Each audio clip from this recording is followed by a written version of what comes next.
Miaka 20 iliyopita tulipoingia kanisani, tulilikuta likiwa ni kanisa la tofauti.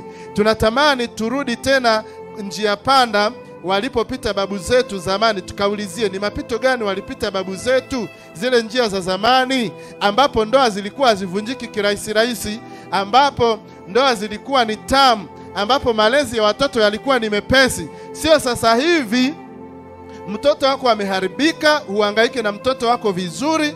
Umetuletea mzigo walimu wa watoto hapa kanisani. Tukigusa mtoto wako unakuja kumsimamia mwalimu, unamshikia kiuno, unamkamatia kibwebwe, unamwambia hivi, wewe mwalimu unajua uchungu wa kuzaa, huwezi kunipigia mwanangu wakati mimi mwenyewe simpigi. Na mwanao ameshindikana, ameharibika. Kama umemleta kanisani, wacha tumshughulikie, maana yuko kwenye himaya yetu. Kama wewe humtii fimbo, sisi tutamtia fimbo, maana imeandikwa usimnyime mtoto mapigo, maana hata kufa. Tumemwonya ya kwanza hajasikia, tumemwonya ya pili hajasikia, tumemwonya ya tatu hajasikia. Tutamtia shoti kidogo, akili zikae sawa. Tukiona kichwani hapaelewi, tutashughulikia huko kwingine.